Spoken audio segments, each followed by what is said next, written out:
O plenário aprovou a proposta de emenda à Constituição que limita os gastos públicos pelos próximos 20 anos. Essa é uma das principais medidas do governo Temer para tentar retomar o crescimento econômico do país. Vamos falar agora com a repórter Dini Moraes, que acompanhou a votação e tem os detalhes. Olá, Dini, como é que foi essa votação que acabou agora há pouco, né?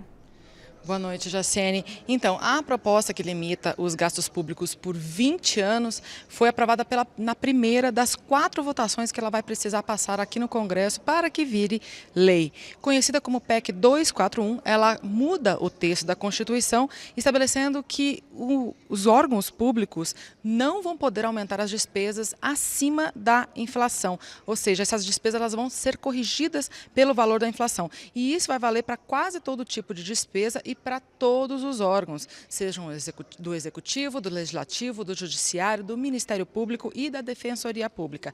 Quem não se adequar a esse limite de gastos vai sofrer sanções, como não poder fazer concurso público, não poder reestruturar a carreira de servidores ou até mesmo contratar novas despesas. Foram 366 votos a favor contra 111 contra a proposta principal, o texto principal da proposta, com apenas 2 abstenções. Essa votação durou cerca de 14 horas e foi um pouco polêmica no sentido de obstrução. Vamos ver na reportagem. Pouco depois do meio-dia desta segunda-feira, o presidente Rodrigo Maia já estava no comando da mesa do plenário. O deputado Givaldo Vieira, do PT do Espírito Santo, apresentou o primeiro recurso regimental do kit de obstrução que seria empregado pelos adversários da proposta durante todo o dia. Apresentamos à mesa, à bancada do PT, um requerimento para retirada de pauta deste requerimento que Vossa Excelência leu. Eu reclamo a Vossa Excelência para que ele seja aceito e possa ser apreciado pelo plenário. Deputado, não há a previsão de retirada de pauta de um requerimento de procedimento. Por isso eu indefiro a sua questão de ordem. O debate sobre o conteúdo da proposta começou cedo, mesmo em meio às tentativas de barrar o avanço da votação. Não somos contra limitar os gastos públicos à arrecadação. O que somos contra e vamos combater é limitar os gastos apenas nas áreas sociais, apenas na saúde, na educação, na assistência social, para poder, tem que ficar bem claro, para quê? Para aumentar o lucro dos banqueiros. 12 milhões de desempregados, os estados e municípios brasileiros quebrados, e com a quebradeira dessa não há de se falar em aumento de gasto de saúde e educação, quando todos nós sabemos que quem responde pela maior parte dos gastos são os municípios e os estados. Pouco mais de 1 hora depois de abertos os trabalhos, o plenário aprovou a derrubada do intervalo regimental de 2 sessões que eram necessárias para a votação da proposta.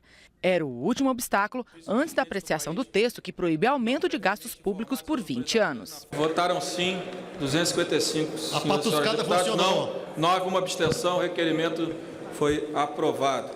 O debate geral sobre o mérito da proposta se estendeu por todas as etapas da sessão. Podem ter certeza que será judicializado o mérito dessa matéria, porque ela viola preceitos pétreos da Constituição. Entre eles, direitos e garantias individuais que cada cidadão tem de acesso à saúde, de acesso à educação, que são direitos universais hoje. Nós precisamos aprovar a PEC do controle de gastos, como nós também aprovamos a lei de responsabilidade fiscal contra o voto do PT. Contra o voto do PT e dos partidos que os apoiam. Como eu disse, foi uma votação arrastada, durou cerca de 14 horas e foram apresentadas várias sugestões de mudanças no texto, mas acabou que se manteve o relatório apresentado pelo deputado Darcísio Peronde, assim como já previa, como queria também o governo de Michel Temer. Vale ressaltar que, como é uma proposta que muda a Constituição, ela precisa ser votada ainda uma segunda vez aqui na Câmara e essa votação está prevista para o dia 24 de outubro. É com você, Jaciene.